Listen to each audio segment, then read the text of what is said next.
Good morning, everybody. Please have a seat.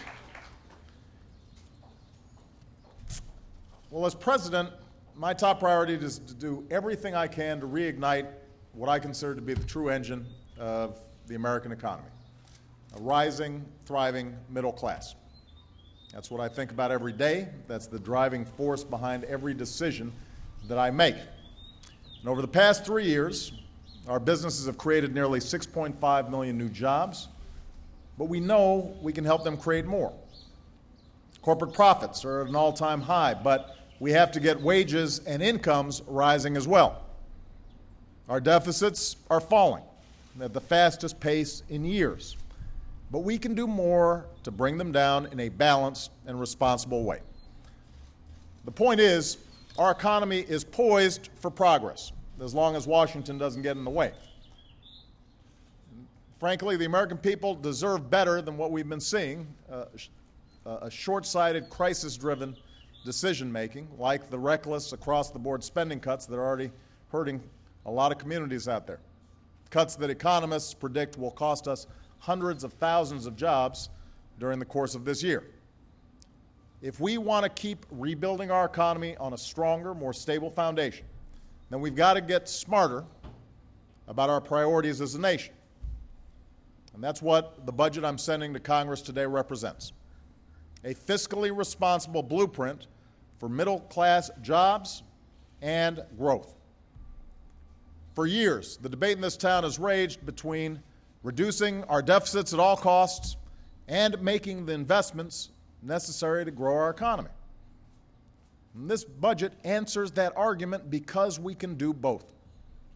We can grow our economy and shrink our deficits. In fact, as we saw in the 1990s, nothing shrinks deficits faster than a growing economy. That's been my goal since I took office, and that should be our goal going forward. At a time when too many Americans are still looking for work, my budget begins by making targeted investments in areas that will create jobs right now and prime our economy to keep generating good jobs down the road. As I said in my State of the Union address, we should ask ourselves 3 questions every day. How do we make America a magnet for new jobs? How do we give our workers the skills they need to do those jobs? And how do we make sure that hard work leads to a decent living? To make America a magnet for good jobs, this budget invests in new manufacturing hubs to help turn regions left behind by globalization into global centers of high-tech jobs. We'll spark new American innovation and industry with cutting-edge research, like the initiative I announced to map the human brain and cure disease. We'll continue our march towards energy independence and address the threat of climate change. And our Rebuild America partnership will attract private investment to put construction workers back on the job, rebuilding our roads, our bridges, and our schools, in turn attracting even more new business to communities across the country.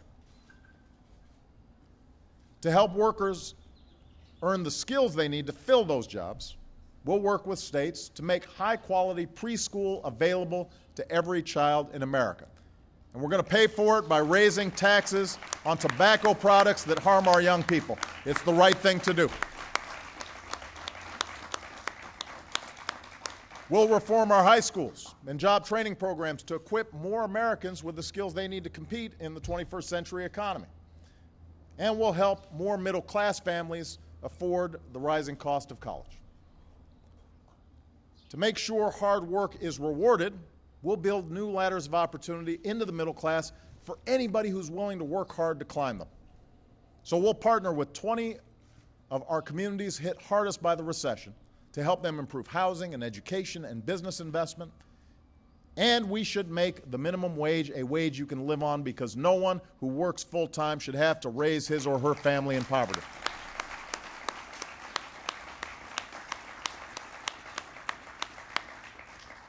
My budget also replaces the foolish across-the-board spending cuts that are already hurting our economy. And I have to point out that many of the same members of Congress who supported deep cuts are now the ones complaining about them the loudest as they hit their own communities. Of course, the people I feel for are the people who are directly feeling the pain of these cuts. the people who can least afford it. They're hurting military communities that have already sacrificed enough. They're hurting middle-class families. There are children who've had to enter a lottery to determine which of them get to stay in their Head Start program with their friends.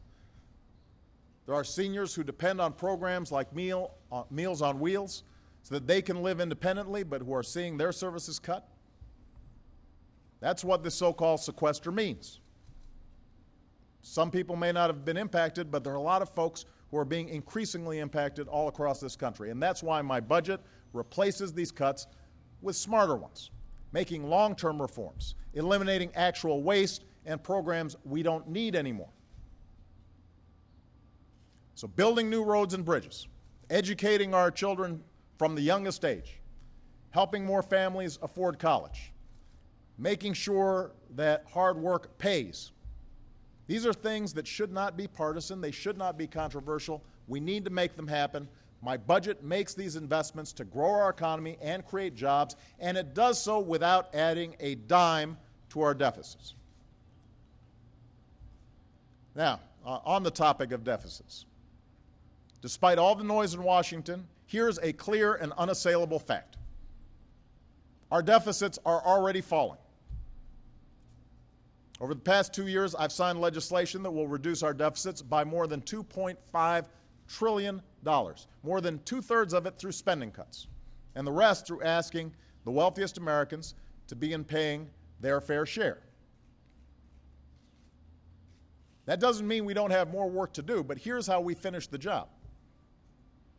My budget will reduce our deficits by nearly another $2 trillion, so that all told, we will have surpassed the goal of $4 trillion in deficit reduction that independent economists believe we need to stabilize our finances. But it does so in a balanced and responsible way, a way that most Americans prefer.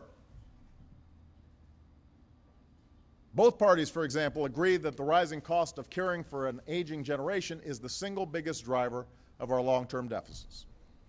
And the truth is, for those like me who deeply believe in our social insurance programs, think it's one of the core things that our government needs to do, if we want to keep Medicare working as well as it has, if we want to preserve the ironclad guarantee that Medicare represents, then we're going to have to make some changes. But they don't have to be drastic ones. And instead of making drastic ones later, what we should be doing is making some manageable ones now. The reforms I'm proposing will strengthen Medicare for future generations without undermining that ironclad guarantee that Medicare represents. We'll reduce our government's Medicare bills by finding new ways to reduce the cost of health care, not by shifting the cost to seniors or the poor or families with disabilities. They are reforms that keep the promise we've made to our seniors, basic security that is rock solid and dependable and there for you when you need it. That's what my budget represents. My budget does also contain the compromise I offered Speaker Boehner at the end of last year, including reforms championed by Republican leaders in Congress. And I don't believe that all these ideas are optimal, but I'm willing to accept them as part of a compromise, if and only if they contain protections for the most vulnerable Americans. But if we're serious about deficit reduction, then these reforms have to go hand in hand with reforming our tax code to make it more simple and more fair so that the wealthiest individuals and biggest corporations cannot keep taking advantage of loopholes and deductions that most Americans don't get. That's the bottom line. If you're serious about deficit reduction, then there's no excuse to keep these loopholes open. They don't serve an economic purpose.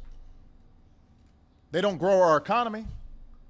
They don't put people back to work. All they do is to allow folks who are already well off and well connected game the system.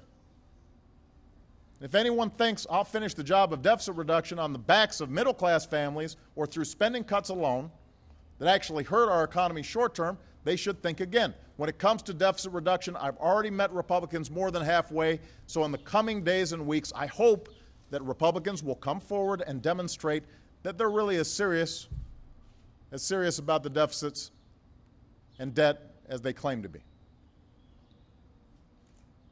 So growing our economy, creating jobs, shrinking our deficits, keeping our promise to the generation that made us great, but also investing in the next generation that will make us even greater. These are not conflicting goals. We can do them in concert. That's what my budget does.